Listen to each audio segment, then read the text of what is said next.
Dá esse microfone lá, parece que esse aqui está melhor. Deixa eu ver aqui. Alô, alô, esse aqui está melhor. Baixa um pouquinho esse som aqui, desse aqui, ó. Baixa esse aqui, vamos usar esse aqui. Ok? Ok. Pode orar, meu. Meus irmãos, a paz do Senhor. Oramos, Pai eterno, Senhor Jesus. Te louvamos, ó Cristo, por mais uma vez, ó Pai. Estamos em Tua casa, ó Pai, para Te adorar, Senhor. Senhor, agora vamos ouvir uma porção da Tua palavra, ó Pai. Pai, prepara os nossos corações, ó Pai, para ouvir a Tua palavra. E que através dela, Pai, nós sejamos daqui transformados, mudados, curados, ó Pai. Pelo poder da Tua palavra, Senhor. Fique conosco para a glória do Teu nome. Amém.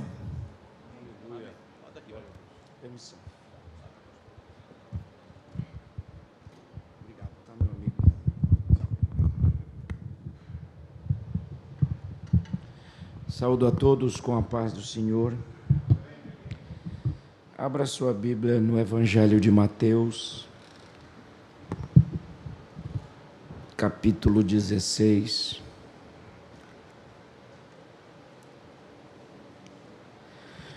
Evangelho segundo escreveu o evangelista Mateus, capítulo 16. Vamos estudar a partir do versículo 13. Evangelho que escreveu o evangelista Mateus,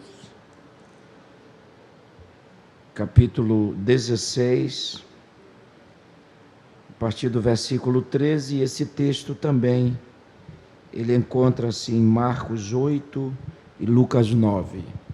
Então é um texto que faz parte dos evangelhos sinóticos, tá bom? Deus abençoe o pastor Josué, muito obrigado mais uma vez. Pastor Moisés, meu amigo, todos os pastores, Felipe. Nós estamos gravando ali epístolas de Pedro, ou epístolas petrinas na academia, e o Moisés está nos sugando desde as 9 horas da manhã. Mas Jesus vai dando graça.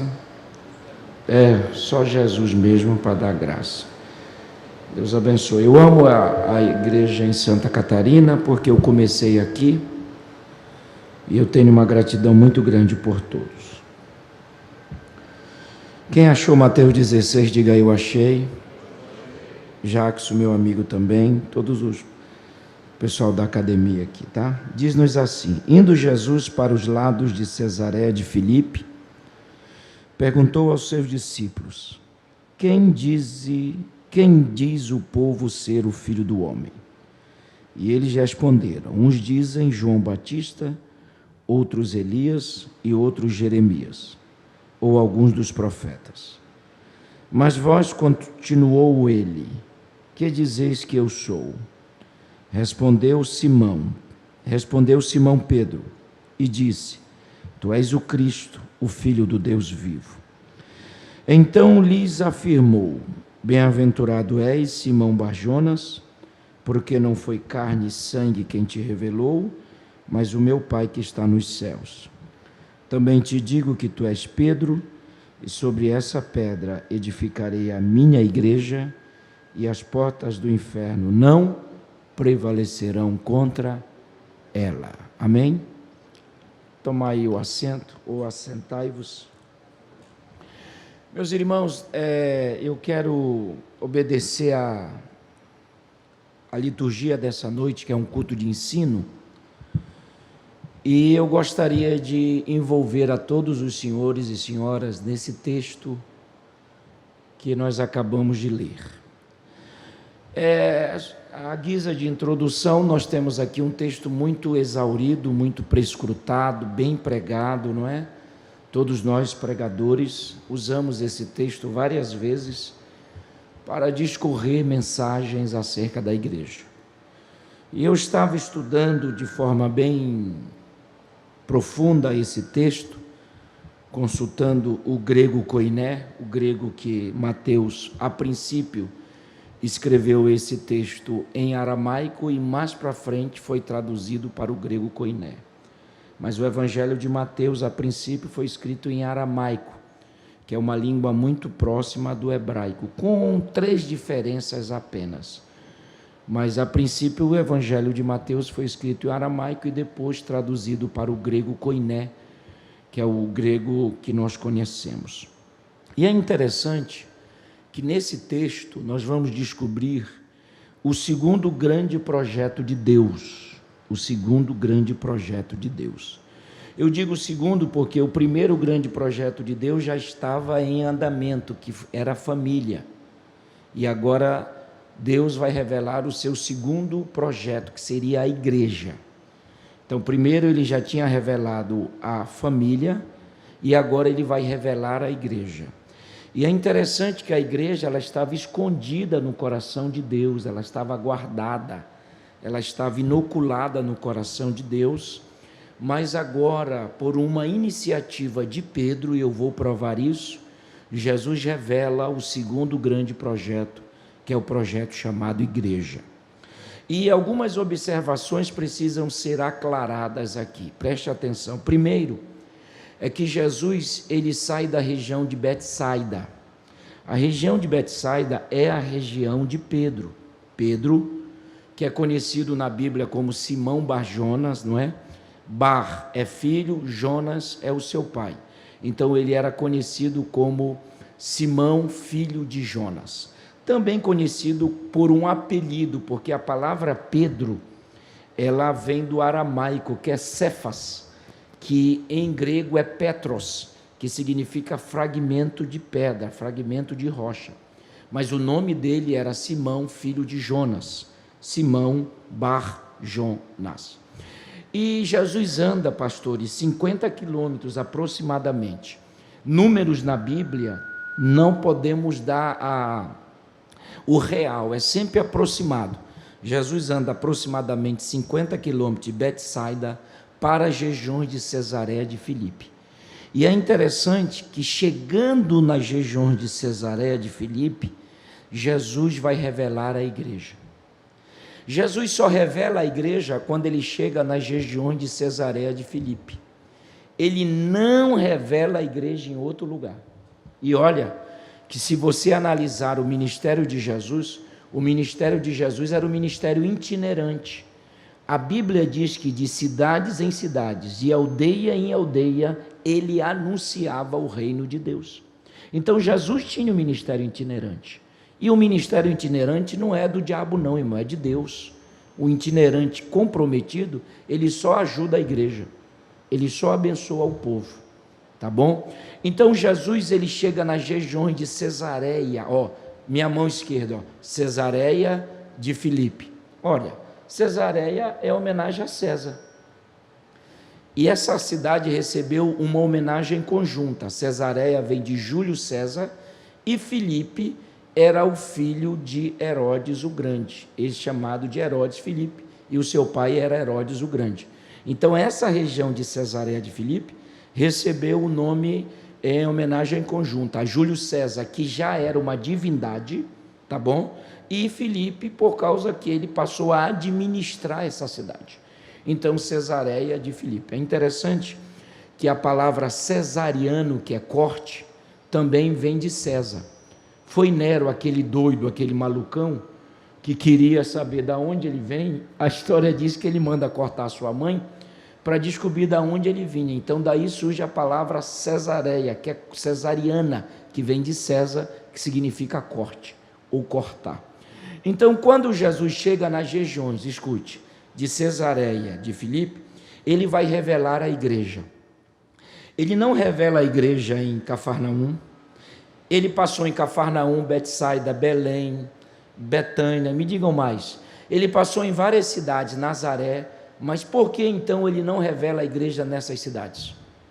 Por que Jesus só vai revelar a igreja quando ele chega nas regiões de Cesareia de Filipe? Tem um motivo aí.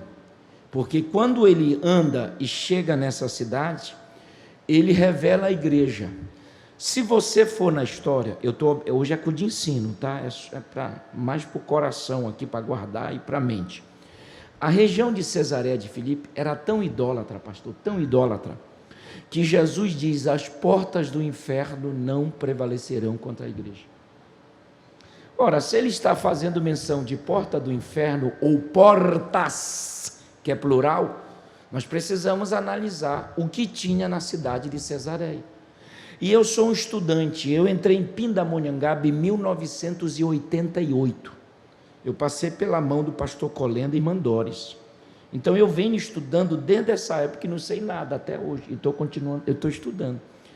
E eu tenho 4 fontes de estudos, de pesquisa. Eu tenho a arqueologia, eu tenho a teologia, eu tenho a história e eu tenho a geografia.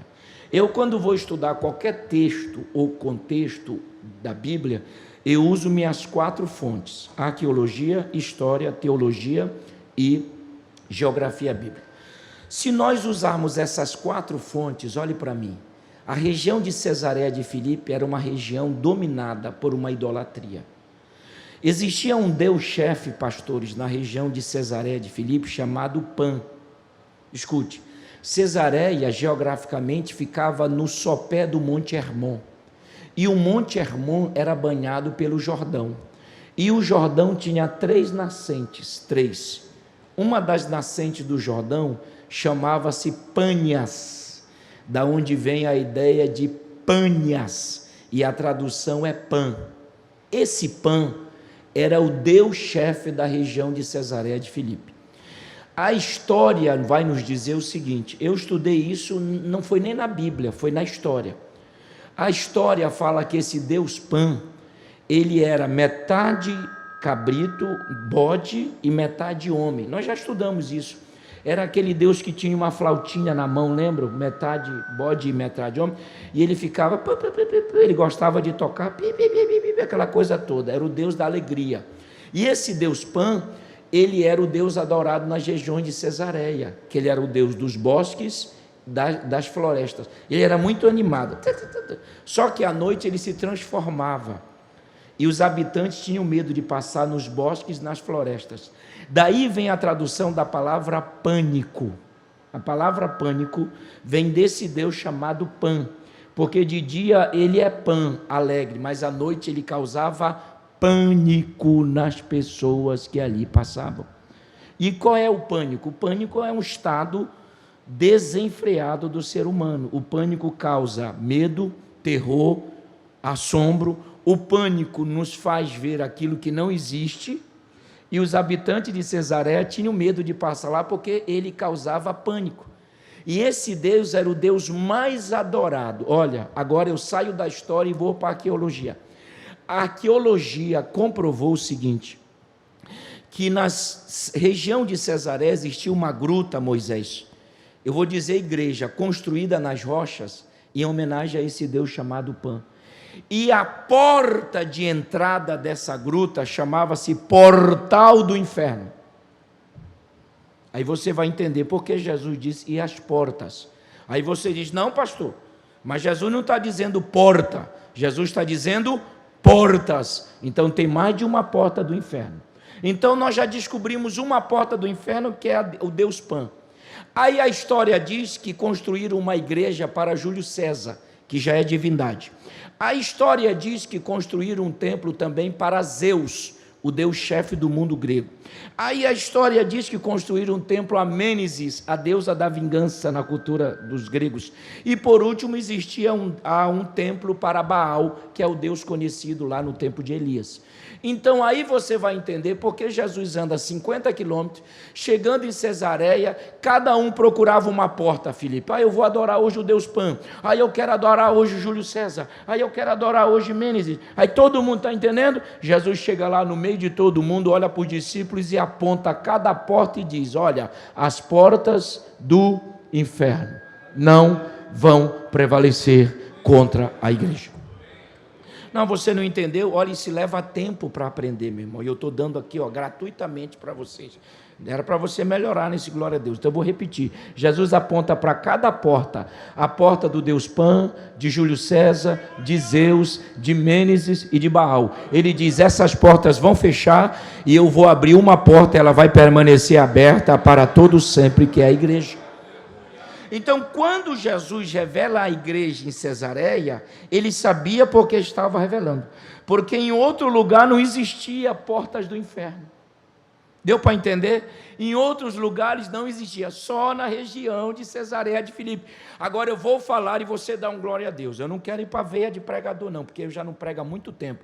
Mas eu vou falar e tu dá um glória a Deus. Hoje está provado e comprovado que não existe mais a porta ao Deus Pan, não existe mais a porta a Zeus, não existe mais a porta a Mênesis, não existe mais a porta a Baal e não existe mais a porta a Júlio César. Agora a pergunta é se a porta da igreja fechou. Não fechou, ela continua aberta para a glória de Deus.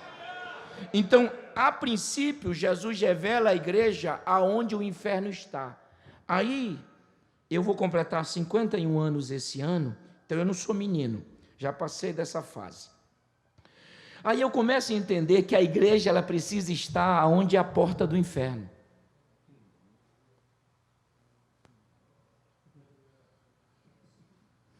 Para causar a diferença, irmão. Não entenderam, não é? A igreja precisa ser estabelecida onde o mal domina. Eita, ô glória! A igreja precisa ser construída onde tem terreiro de macumba, espiritismo, esse trem todo, porque fecha, porque aonde a igreja pisa, a porta do inferno fecha. Aleluia! Ô glória! Essa é a ideia. Então, construir aonde todo mundo tem é muito fácil. Pastor Josué, eu ando há 29 anos. E eu já fui em cada lugar, eu já fui em lugares, irmãos, aqui para nós, não está gravando, né? Nem está passando online, nem está, porque eu gosto que todo mundo ouça mesmo. Eu já fui em lugar que na mesma rua tinha a igreja para cá, e aqui tinha o final de outra, tinha essa, batia na outra assim. Eu pregava, ouvia o pregador lá da outra igreja. Assim é moleza. A igreja deve ser estabelecida onde o inferno domina. Aleluia. Porque ninguém tem autoridade como a igreja. Ninguém pode usar o nome de Jesus como a igreja usa. Ei, se tu não entendeu, eu vou aí. O único organismo e organização que pode usar o nome de Jesus é a igreja. A igreja tem esse poder. Então, isso aqui é uma palavra muito consciente essa noite, que aonde a igreja chega, o mal vai embora, aonde a igreja chega, as trevas vão embora, aonde a igreja chega, a doença vai embora. Não, eu vou ficar falando até você dar glória a Deus aí.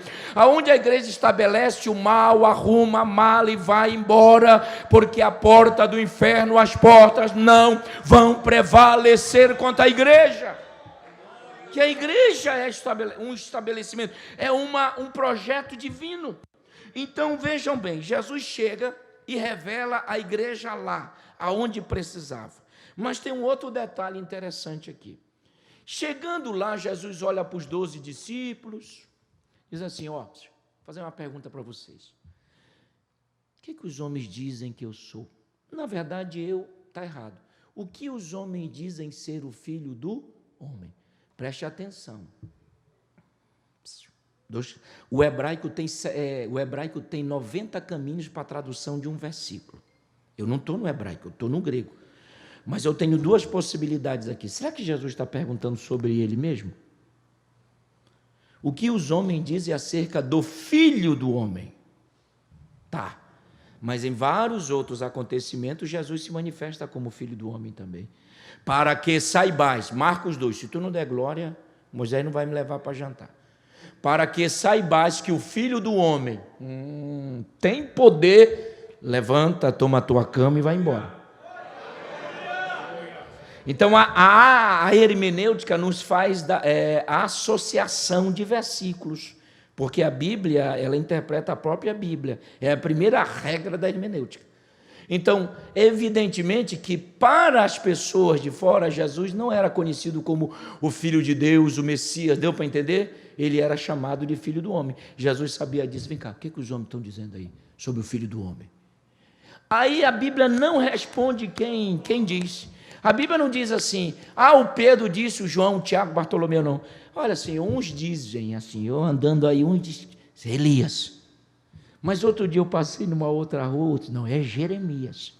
Mas outro dia eu passei, não, ele tem jeito de João Batista, ou algum dos profetas.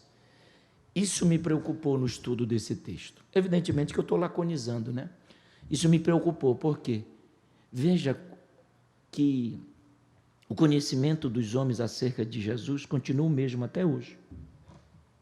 Não mudou, pastor. Não é, irmãos? Não é, obreiros? Não mudou. Tem o mesmo jeito.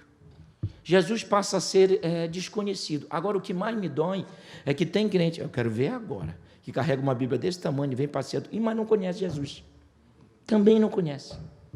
Está dentro da igreja, louva, prega e tal, faz tudo, mas não conhece. Porque conhecer Jesus tem que ter uma intervenção do céu. Se não tiver, ninguém conhece. Humanamente, ninguém conhece Jesus porque não é carne e sangue. Deu para entender ou está difícil? Ô, irmão, eu gostaria muito que essa noite você saísse daqui conhecendo mais Jesus. Aleluia. Tendo uma intimidade mais profunda com Ele. Aleluia. Sentindo mais Jesus. Aleluia. Olha, eu estou numa fase assim que minhas agendas mudaram. Eu ainda continuo com uma agenda anual, graças a Deus, foi a bondade de Deus. Sério que eu estou velho, que eu tenho que ser encostado, mas as igrejas, os pastores sérios me chamam. Eu estou falando de pastor sério. Mas eu mudei minha rota, pastores, eu mudei minha visão. Que eu não posso mais gritar, como antigamente, daquele Mar de Flor, quando eu vi na Mar de Flor, em 2004. Lembram? Não, Moisés lembra, 2004, quando eu vi na Mar de Flor. Primeira vez que eu pisei aqui, convite do pastor Juvenil, e gritava, onde era um ginásio, né? Eu gritava e babava, né? E cuspi no centro, né? Ali dava para mim. Hoje eu não tenho mais, irmão. Cada grito que eu dou, eu fico tonto. Mas o importante é a palavra. Então, e cada dia que passa, pastor Josué, a palavra de Deus está me sensibilizando. Hoje eu gravando da academia lá, eu chorava, chorava, e tem que deixar a aula do jeito que eu estou dando. Eu não tenho esse negócio de, não, deixa eu solto. O importante é o conhecimento que está sendo passado. E eu não posso passar conhecimento sem sentir. Primeiro isso fala aqui, para depois falar aí. Aleluia! Queremos conhecer Jesus? Então mergulhemos na Bíblia. Aleluia! Então eu vou profetizar algo, e se tu não der glória a Deus, eu vou aí no teu cangote. Hoje você vai sair daqui com mais conhecimento, com mais intimidade, porque o grande desejo de Jesus é isto. Aleluia! Então essa gravata, esse paletó, às vezes nos intimida. Está errado. Nós achamos que, não podemos. Não, principalmente o Carvalho Júnior é o primeiro que precisa. Então esse conhecimento deturpado acerca de Jesus não é só dos dias lá do pessoal de Cesareia. Chega até nós. Por exemplo, eu estava pensando, vamos chamar o gordo lá, o Buda. Quem é Jesus para você? Sabe o que ele iria dizer? Jesus é um iluminado. Vamos chamar lá o Maomé. Maomé, quem é Jesus? Veja o que as pessoas pensam. Ele é um profeta semelhante a Moisés. Vamos lá chamar Confúcio. Ele é um revolucionário. Olha, irmão, eu li a biografia de Fidel Castro. Olha o que eu li. Bobeira, né? E eu pensei, agora eu sei por que eu li. Eu li a biografia de Fidel Castro, aquele presidente de Cuba, e na biografia ele disse assim, perguntaram-me sobre Jesus e eu disse, ele foi o primeiro comunista da história. Então, para Fidel Castro, Jesus era um comunista. Olha só, as pessoas continuam tendo, por exemplo, vamos chamar aquela senhora que intitula-se como rainha dos pequeninos. Quem é Jesus para ela? O que é que ela iria dizer? Ele é o cara, não é isso? O cara lá de cima. O rei da música lá, o Carlos, né? Tem que ter sabedoria para tocar no nome, né? O Carlos, né? Porque todo mundo é Carlos, a maioria é Carlos hoje. Ele é o cara que está de braços abertos. Por exemplo, se nós perguntássemos para o Woody Allen, aquele diretor de filme americano que não toma banho, porque ele mesmo disse que não toma banho, se perguntássemos para ele, quem é Jesus para você? Sabe o que ele disse? Ele é um excelente carpinteiro. Então as pessoas têm uma visão errada. Então não é só do povo lá. Hoje também as pessoas ainda têm uma visão errada. Quem é Jesus? Ah, ele é bobão. Quem é Jesus? Ah, é um homem que deu a vida, mas ninguém valorizou. Quem é Jesus? Ah, é um coitado. Quem é o Jesus? É aquele que vivia fazendo o bem. As pessoas têm uma visão diferente. Mas essa visão dos que estão de fora não choca Jesus. O que entristece Jesus é os que andam com ele.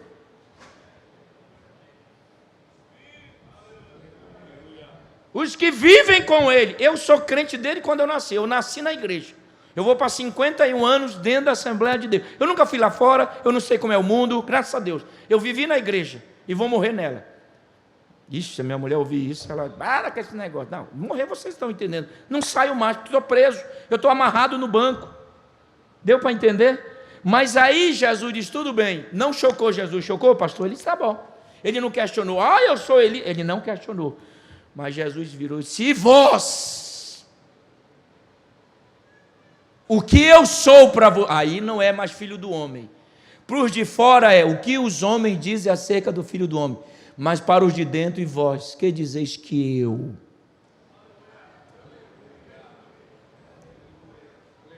Agora eu quero ver.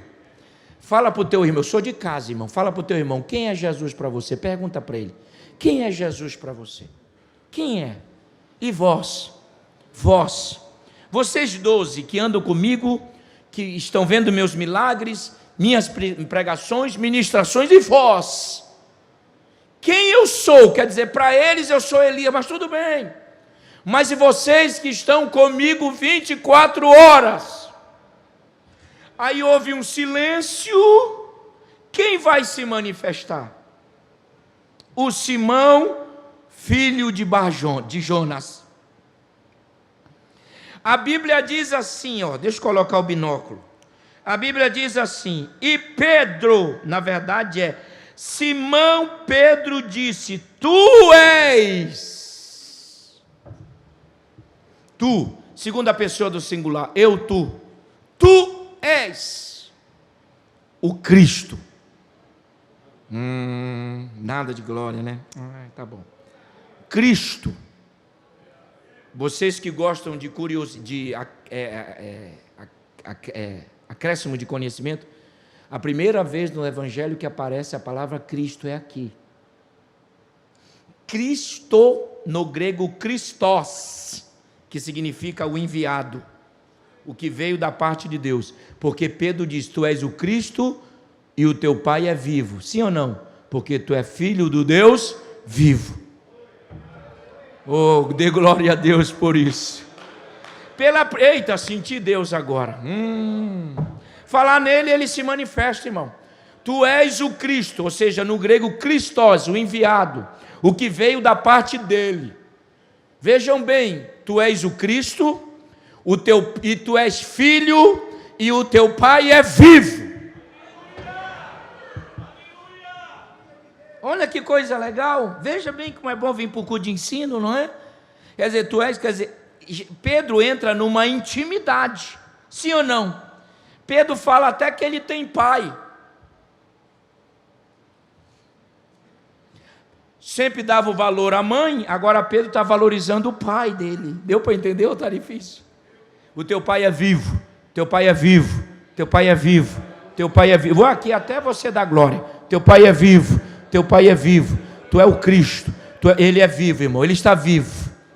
Ele está vivo. Eita, eu sou profeta da palavra essa noite aqui. Ele está vivo. Ele está vivo. Levante a mão e adore. Ele está vivo. Aleluia. Eu vou abrir um parênteses e dizer algo que está no meu coração. Os momentos mais difíceis da vida de Jesus começou na sexta-feira. Se nós espremermos os 33 anos e meio de Jesus, o dia mais difícil da história dele começa na sexta-feira. Sexta-feira foi o pior dia na história de Jesus, sim ou não? Foi acusado, condenado, morreu, foi crucificado e morreu. No sábado houve um silêncio, sim ou não? Não tem nada no sábado. Mas domingo ele ressuscita. Não entenderam? Eu vou profetizar, se tu não der glória a Deus, eu vou aí. Tua sexta-feira é muito amarga, o teu sábado é muito silencioso, mas o teu domingo vai chegar para a glória de Deus, e o domingo é a ressurreição. Aleluia! Ele ressuscita, ele está vivo. Mas entenda uma coisa, Pedro diz assim: tu és o Cristo, o enviado, o Filho do Deus vivo. Quer dizer, não é profeta, não é Jeremias, não é Elias, deu para entender? Não é João Batista, mas é o Cristo. É o Cristo. É o Cristo. É o Filho do Deus vivo. Tá bom. Tu já imaginou a cena? Pensa comigo, sou pedagogo, todo pedagogo gosta disso. Imagine a cena. Os 11 olhando para Pedro, e Pedro dizendo: tu és o Cristo, Filho do Deus vivo. Aí Jesus olha para ele e diz assim, 17 diz: então Jesus disse: bem-aventurado, ou seja, feliz tu és. Se tu não entender essa, eu vou embora, ó. Ele diz: tu és o Cristo, Filho do Deus vivo. Falou da família de Jesus. Deu para entender? Sobre, melhor dizendo. Está no texto lá. Isso, eu gosto de trabalhar assim. Disse: bem-aventurado és, Simão Barjonas. Quer dizer, tu revelou meu pai, eu vou revelar o teu pai também.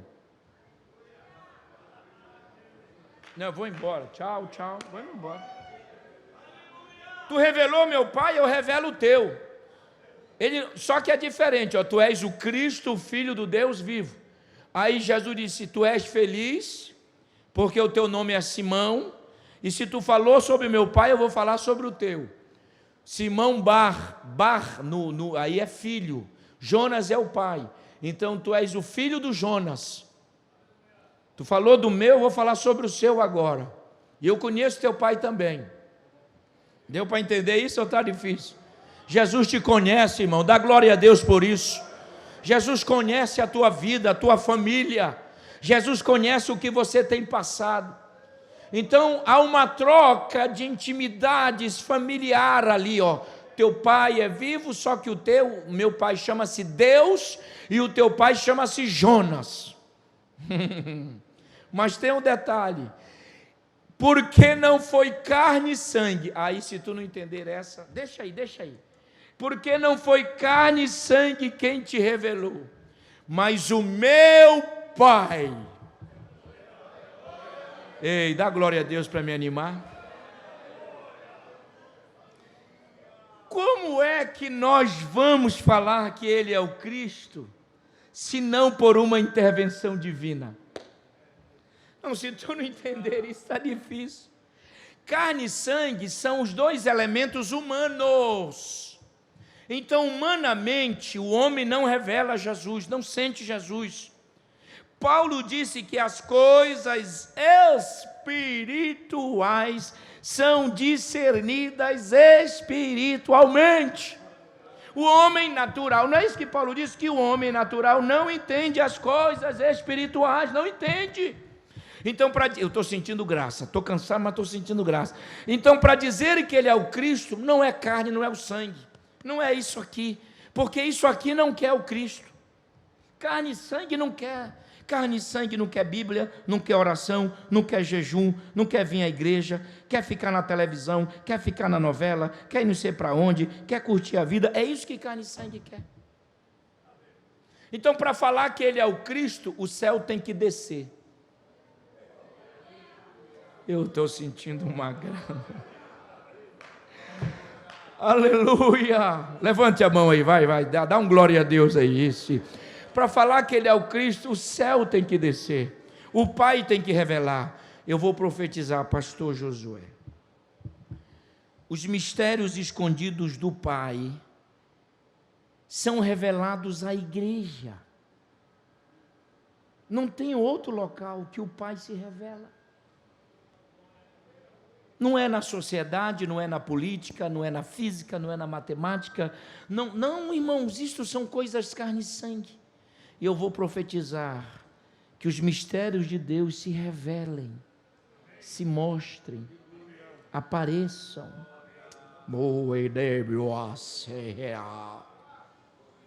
Aleluia! os mistérios escondidos, que o apóstolo Paulo disse isso muito, que os mistérios de Deus sejam revelados a cada pastor, a cada obreiro, a cada membro essa noite, que os tesouros de Deus se abram, irmãos. Ei, me amem, eu nasci aqui em Santa Catarina ministerialmente, então eu me sinto em casa, me amem, mas eu preciso dizer, quando começamos, a gente começa tão avivado, já reparou? É um glória a Deus, é um aleluia, é uma sapatada, é uma piruletada, aquela coisa toda, mas com o passar do tempo, parece que a gente vai se acostumando, e esse acostumar é perigoso. Aí eu tenho que ir para a igreja, porque senão o pastor me pega, eu tenho que ir na igreja, senão o pastor chama atenção, aí eu tenho que ir na igreja, porque eu não tenho outro lugar. Ei! Não está certo, ninguém bate ponto na igreja, igreja não é uma fábrica, eu vou falar, igreja não é uma empresa onde se bate ponto, para o pastor me ver, não, a igreja é um local onde os redimidos, os lavados, os comprados, têm desejo de estar. O desejo de sentir o Pai se revelando através de Jesus. Levante a mão e dê o teu melhor, glória a Deus, se tu podes. O Pai precisa revelar. Então eu entendo, Moisés, pastor Moisés, que o maior interessado em revelar Jesus é Deus.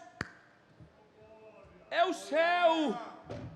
E Ele quer se manifestar a nós, em nós. Ei, irmão, o arrebatamento está chegando, a hora de partirmos definitivamente está chegando, aleluia, temos que acabar com o comodismo, a frieza, a impaciência, acabar com esse trem todo. O Pai quer se revelar, o Pai quer se revelar, o Pai quer se mostrar a nós, aleluia. Isso me preocupa como pregador, porque eu vou ser chamado a atenção. Vai chegar o dia que Jesus vai me chamar e vai cobrar de mim. Você acha que isso não me preocupa? Você acha que eu prego por dinheiro? Comecei sem falar em dinheiro e estou terminando sem falar em dinheiro. Porque quem me chamou foi Deus. E Deus não chama ninguém para passar vergonha. Ele cuida. Não quero ser crítico, mas nós temos uma geração de pregadores que só falam em dinheiro para pregar hoje em dia. Qual foi a vez que você, pastor Moisés, falou comigo sobre dinheiro para eu pregar? Não existe nenhum pastor nesse Brasil que possa me ofender nessa área. Pode falar que eu sou brabo, que eu sou chato, aí sou eu mesmo e acabou. Mas Jesus me ama. E a Laida me ama também. Amém? Ela vai correr para onde? Não tem mais. Para onde iremos nós? Perdão. Desculpa.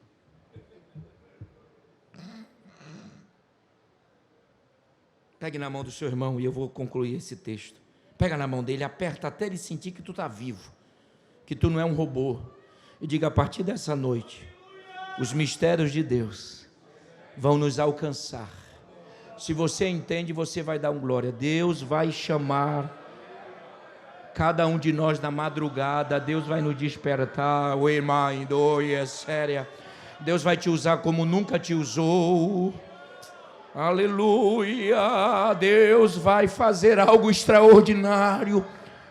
Deus vai sacudir o seu povo, a sua igreja. Eu acredito num grande mover do Espírito Santo que se aproxima de nós. Eu acredito num sopro de salvação, de reconciliações, de milagres, do tempo primitivo acontecendo nos nossos dias. Jesus disse: teu pai é Jonas, e a carne não pôde revelar, mas o meu Pai que está nos céus. Eu vou terminar, apenas uma palavrinha. Diz aqui: Jonas, filho de Jonas, Bar-Jonas, porque não foi carne nem sangue. Olha, coloca o versículo 18 aí, meu amigo, por favor. Isso aqui é para o pastor Josué, como líder maior da igreja. Também eu te digo que tu és Pedro. Parece que Jesus está trocando, né? Uma conversinha com Pedro. Ah, tu falou do meu pai, eu falo do teu. Tu falou que eu sou Cristo, então tu és Pedro. Parece assim, não é? Mas escute bem, a igreja está aparecendo pela primeira vez de uma forma mais concreta. O Velho Testamento vai dando pistas sobre a igreja. O tabernáculo, o ajuntamento das tribos, são pistas, não é? Tipologia, tipos que representam a igreja. Mas aqui a gente começa a perceber como seriam os membros dessa igreja que ele vai fundar. Entenderam ou não? Também te digo que tu és Pedro. Por que ele diz isso? Jesus está dizendo assim: Pedro, a igreja que eu vou fundar, estabelecer a porta que eu vou abrir, chamada igreja, ela estará representada em você. Ela não será você, mas terá a sua representação. Como? Quem é Pedro? Um homem que uma hora está aqui, outra hora está aqui, sim ou não? Quem é Pedro? Ele diz: não, nós iremos contigo. No outro dia está negando. Não é igualzinho os crentes de hoje, irmão?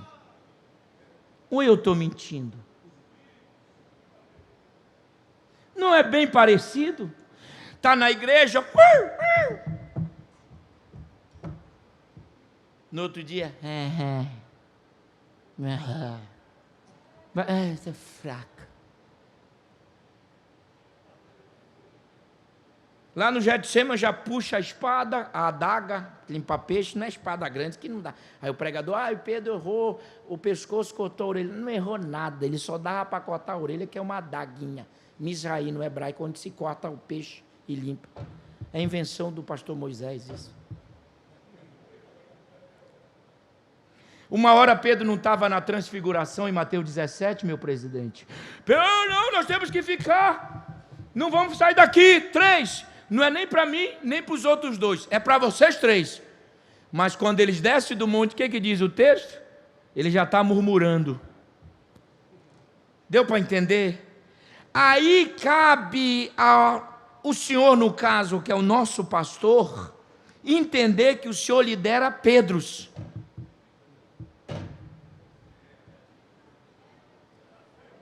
Cabe você, que é dirigente de igreja, entender que você lidera Pedro, irmão. Deu para entender? Uma hora está, outra hora está, outra hora, não nego, outra hora diz, nunca ouvi. Estou mentindo, irmão? Isso não acontece hoje, senhores pastores de congregações, grupos, acontece ou não acontece hoje? O crente está num fogo só, no outro dia está uma frieza só. Então entendam que a palavra Pedro aí representa os membros dessa igreja, falíveis, pecadores, angustiados, tristes, mas que choram amargamente quando pecam.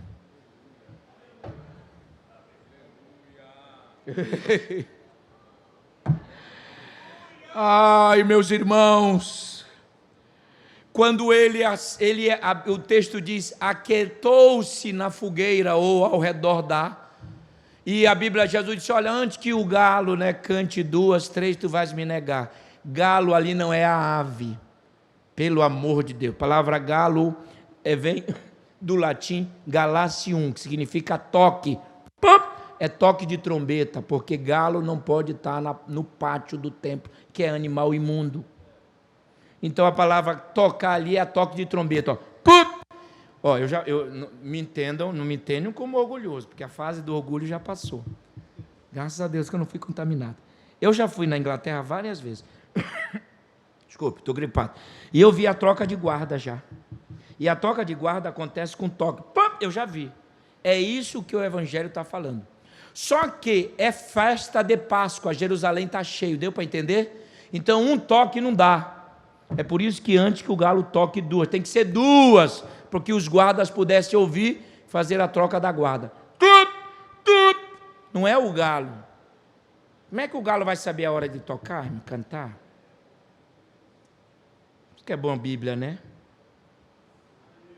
Ah, eu preguei galo, não tem problema, tu não pecou, a mensagem continua a mesma. Mas como eu sou professor e eu tenho cuidado com a interpretação, porque primeiro eu interpreto para depois aplicar.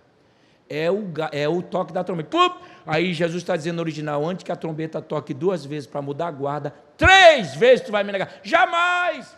Só que na terceira vez, quando ele nega, nunca vi, a Bíblia diz assim, vou terminar, e olhando Jesus para ele, pastor Felipe, se ele está olhando é porque Pedro está muito próximo dele.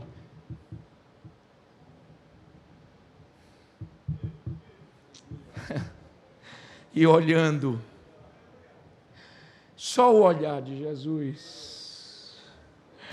A Bíblia diz, e Pedro chorou amargamente. A palavra chorar amargamente no grego é, Pedro chorou sem intervalo. Olha, se tu não entender essa, eu vou embora. Ele não teve intervalo, ele chorou sem intervalo. E você acha que Jesus vai jogar fora um homem que chora arrependido? Você acha que Jesus não vai amar alguém que se arrepende?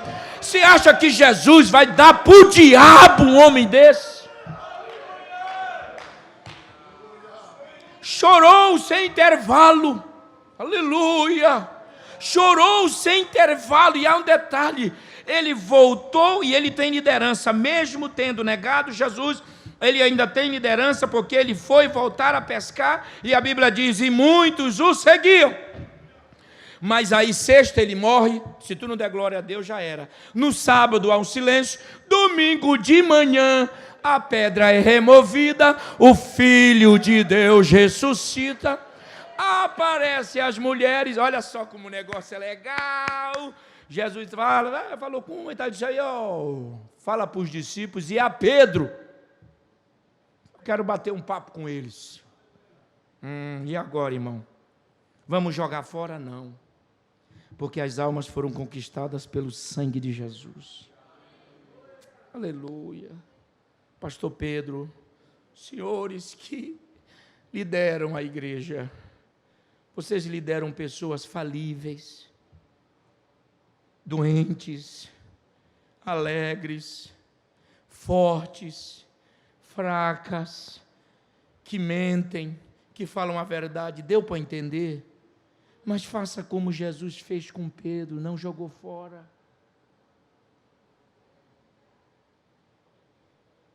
A partir de hoje, muita coisa vai mudar na vida dos que lideram pessoas aqui.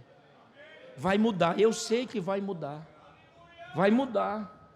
Porque Jesus, quando ressuscita, conversa com ele, não chega lá e diz, que bonito, hein, Pedro? Falei para ti na sexta-feira e tu ainda me deu. Ele olhou para Pedro e disse, tu me amas? Olha só, irmão. Você já viu um homem arrependido não receber perdão? Por 3 vezes, depois Jesus disse, então tu vai apacentar. É interessante que a palavra Pedro ali, a relação, eu termino um minuto, na relação dos de 12 discípulos não, apóstolos, uma coisa deve ser dita, existem 3 níveis de chamada. A primeira chamada é para salvação. A primeira chamada é para... Não é para pregar não, irmão, é para salvação. No João 1, a Bíblia diz assim, João Batista, olhando o Cordeiro de Deus que ia passando no outro, depois que ele diz, eis o Cordeiro de Deus que tira o pecado do mundo, diz o texto assim, no outro dia, passando Jesus, João Batista disse, eis o Cordeiro de Deus, seguiu. Cordeiro é salvação. Primeiro Jesus chama para salvação, seguir Jesus para ser salvo. O segundo chamado é para ser discípulo, discípulos são muitos. E o terceiro chamado é para ser apóstolo, apóstolo só tem 12. É Bíblia. O resto é conversa.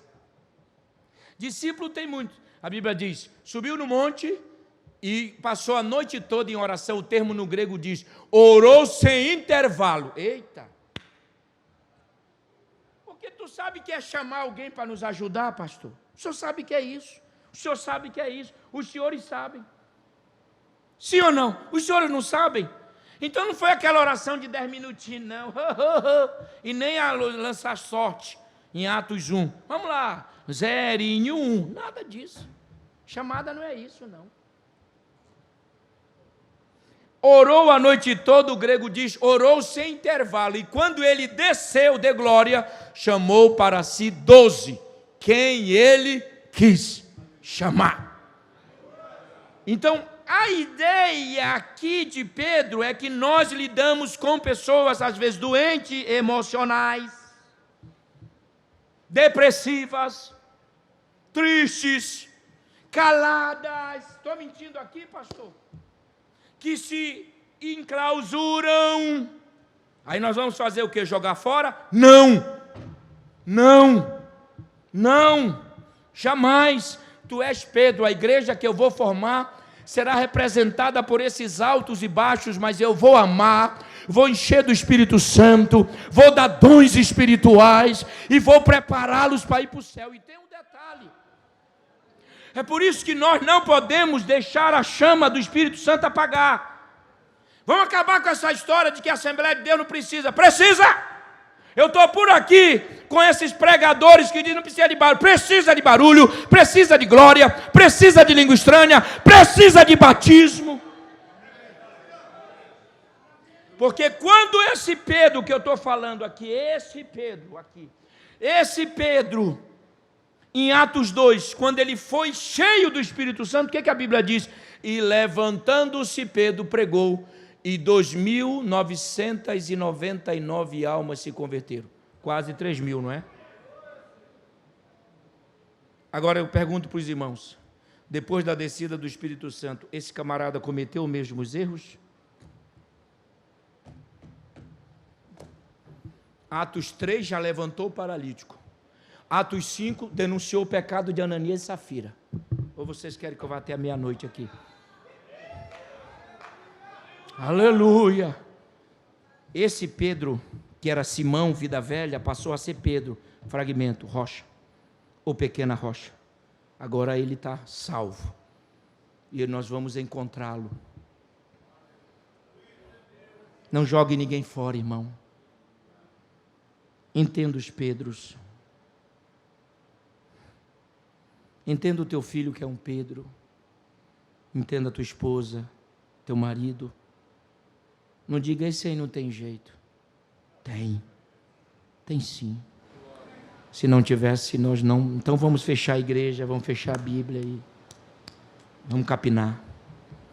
Tu és Pedro, a igreja será igualzinha a você, altos e baixos. Mas essa igreja não estará edificada em ti, estará em mim, porque eu sou a rocha. Também te digo que tu és Petros, e sobre essa Pietra, rocha. Tu és Petros, ou seja, fragmentinho, o vento, mas sobre essa Pietra, rocha, que sou eu, vou edificar minha igreja. Aí eu termino onde eu comecei, e as portas do inferno não prevalecerão contra ela. Vá ficando de pé, dando glória a Deus, se tu podes. Eu espero ter contribuído essa noite. Oh, glória! Você vai sair daqui diferente. Primeiro com uma revelação. Deus vai se revelar mais. Para mim também. E Deus também vai. Te fez entender que tu lideras Pedro, irmão. Aliás, para a gente orar, o Jesus ele liderou 12 pessoas assim de temperamento bem diferente. Liderou 2 que gostariam de primazia, que é Tiago e João, lembra? Um queria ficar de um lado, o outro do outro. Eu vou escrever um livro sobre isso. É que eu estou cansado. Liderou um Tomé, Dídimo, não é? A palavra é gêmeo, ele tinha um irmão gêmeo, ou irmão. A Bíblia não menciona, mas é gêmeo. Eu quero ver para crer. Liderou um Pedro impulsivo, mas se não fosse Pedro, a gente não saberia sobre a igreja. Ah, tu és o Cristo. Ah, então a igreja vem.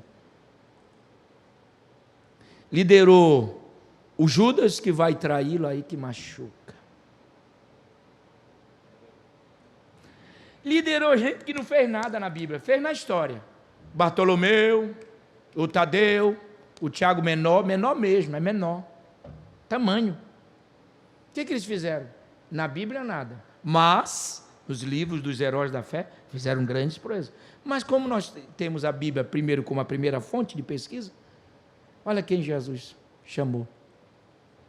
Então, se Jesus teve capacidade de mudar gente ruim, por que nós vamos jogar fora? Se nós estamos lidando com o mesmo Jesus. Tenha paciência, porque o Pedro que nega hoje, amanhã vai se levantar cheio do Espírito Santo. Coloque sua mão no ombro de alguém aí, por favor. Você consegue orar por esse irmão que está do teu lado? Ore por ele aí, feche os teus olhos. Ore por ele por 1 minuto, ore por ele. Tudo de bom, tudo de agradável, todo o favor de Deus, toda a misericórdia de Deus, toda a bondade de Deus. Ó Pai, nós estamos essa noite aqui em Florianópolis, estamos diante da Tua Palavra, a Tua Palavra é poderosa, Tua Palavra é grande, Tua Palavra é maravilhosa. Senhor, ajuda o pastor Josué nesta missão, dá graça, dá força, sabedoria, saúde, livra ele do mal, do acidente, dos perigos, livra ele na sua entrada, na sua saída, e Senhor, a sua família, seus cooperadores, o ministério desta igreja, cada departamento, a tua igreja nessa cidade, glorifica o teu nome, te revela para nós, te mostra para nós, aparece para nós. Senhor, nós somos parte de um projeto eterno chamado igreja, e Senhor, nos ajuda a liderar os Pedros, liderar aqueles que têm momentos de oscilações, mas são homens e mulheres comprados pelo bom preço. Continua conosco, Pai. Os que recebem esta palavra agora, levante a mão e dê glória a Deus, dê aleluia, glorifique a Deus, e até uma próxima em nome de Jesus. Graças a Deus. Meus irmãos, tomem os vossos assentos aí. Nós já vamos caminhando para o final da nossa reunião.